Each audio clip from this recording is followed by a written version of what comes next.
Sharingan एक ऐसा दोजोत्सु जो कि सिर्फ उचिया पोजेस करते हैं। शारिंगान की मदद से उचिया अपने ओपोनेंट्स के मूवमेंट को पढ़ सकते हैं और यहाँ तक कि उनकी टेक्निक्स और हैंड साइन को कॉपी कर सकते हैं। लेकिन बहुत से उचिया को बस यही लगता था कि उनकी शारिंगान की एबिलिटी बस यहीं तक ही सीमित है। लेकिन शारिंगान का एक पावरफुल वर्जन और है जो कि है मांगेक्यो शारिंगान, जिसे अवेकन करने के लिए एक कंडीशन है। तो आखिरकार शारिंगान और मांगेक्यो शारिंगान को अवेकन करने के लिए क्या कंडीशन है, इसके ऊपर मैं एक शॉर्ट वीडियो बना दूंगा, तो देखना जरूर। तो मांगेक्यो शारिंगान को अवेकन करने के बाद उचिया को न्यू एबिलिटीज मिलती है जो कि दोनों आईज में अलग अलग होती है। तो आज मैं आपको टॉप 6 पावरफुल मांगेक्यो शारिंगान एबिलिटी बताने वाला हूँ। नंबर 6 से मैंने दो मांगेक्यो शारिंगान एबिलिटी रखी है जो कि है अमातेरासु और कागुसुची। अमातेरासु जो कि इताची की मांगेक्यो शारिंगान एबिलिटी है। अमातेरासु एक ऐसा ब्लैक फ्लेम है जो कि कभी नहीं बुझती जब तक कि वो चीज को पूरी तरह से जला ना दे। एनिमे में इताची ने इसका कई बार यूज किया है। अमातेरासु से बचना थोड़ा मुश्किल है, लेकिन अमातेरासु थोड़ा स्लो है, इसलिए एक एक्सपर्ट शिनोबी इससे बचने का उपाय ढूंढ सकता है। कागुसुची को मैंने इस लिस्ट में इसलिए रखा है क्योंकि आप इसे अमातेरासु का अपग्रेडेड वर्जन भी कह सकते हो। यह सास्के का मांगेक्यो शारिंगान एबिलिटी है। सास्के अमातेरासु का फ्लेम को मैनिपुलेट कर पाता है, जिस वजह से वो फ्लेम के फॉर्म को चेंज कर पाता है क्रिएटिव तरीके से, जैसे उसने अमातेरासु के फ्लेम को चिदोरी में यूज किया था।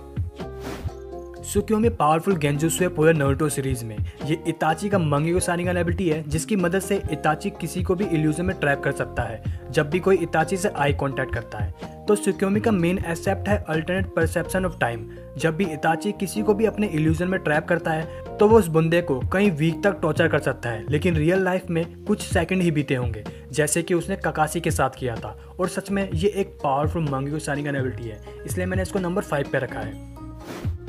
कोतो अमात्सुकामी जो कि शिसुई का मांगेक्यो शारिंगान एबिलिटी है। ये एक तरह का माइंड कंट्रोल गेंजुत्सु है, लेकिन गेंजुत्सु से बिल्कुल अलग है। शिसुई कोतो अमात्सुकामी का यूज करके किसी की भी माइंड को कंट्रोल कर सकता है और अपना काम करवा सकता है, लेकिन उस बंदे को पता नहीं होगा कि उसके माइंड को कंट्रोल किया जा चुका है, क्योंकि दूसरे गेंजुत्सु में अपोनेंट को पता लग जाता है कि वो किसी गेंजुत्सु के अंदर है। और यही बात शिसुई के माइंड कंट्रोल को और भी ज्यादा पावरफुल बनाती है।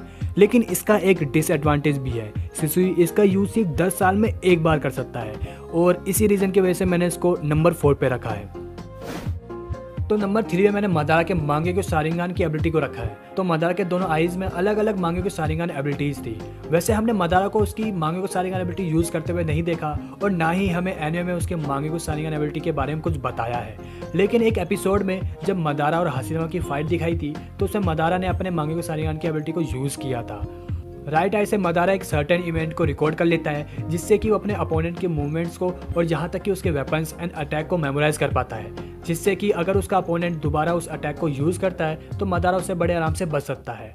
लेफ्ट आई से मदारा के स्पेसिफिक अटैक से पहले टाइम को a couple of second rewind कर पाता है, जिससे कि वो उस अटैक से बच सके। और सच में ये दोनों एबिलिटीज बहुत ज़्यादा ही बढ़िया है। कामुई ओबितो का मांगेक्यो शारिंगान एबिलिटी है, और मेरे हिसाब से पूरे सीरीज में सबसे पावरफुल मांगेक्यो शारिंगान एबिलिटी है। आपको क्या लगता है? ओबितो की दोनों आईज में अलग अलग कामुई के वर्जन थे।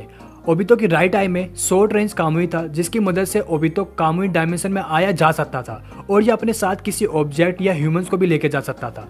ओबितो का लेफ्ट आई ककाशी के पास था, जिसकी मदद से ककाशी लॉन्ग रेंज कामुई यूज कर सकता था, जिससे ककाशी कोई भी अटैक या किसी को भी कामुई डायमेंशन में भेज सकता था। लेकिन आगे जाके ककाशी खुद को भी कामुई डायमेंशन में भेजना सीख चुका था, और मेरे हिसाब से कामुई सबसे बेस्ट मांगेक्यो शारिंगान एबिलिटी है, और इसलिए मैंने इसको नंबर 2 पे रखा है क्योंकि ये मुझे बहुत ज़्यादा पसंद है। सुसानो जो कि किसी भी मांगेक्यो शारिंगान की सबसे बेस्ट एबिलिटी है, चाहे वो मदारा की हो या सास्के की। लेकिन सुसानो के भी फॉर्म्स है, जिसमें से एक है परफेक्ट सुसानो, जिसको बनाना बहुत ही ज़्यादा मुश्किल है क्योंकि इसके लिए किसी भी उचिया का चक्रा पर अच्छे से कंट्रोल होना चाहिए।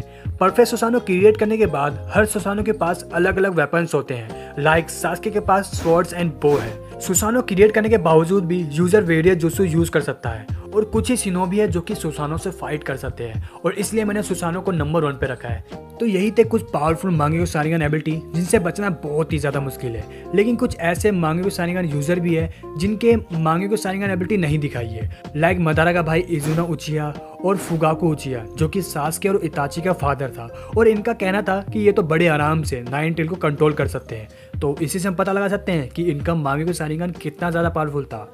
तो वीडियो अच्छी लगे तो वीडियो को लाइक कर देना, चैनल पे नहीं हो तो सब्सक्राइब कर देना ऐसी ऑसम कंटेंट के लिए। तो अब मिलते अगली वीडियो में, जब तक के लिए सायोनारा।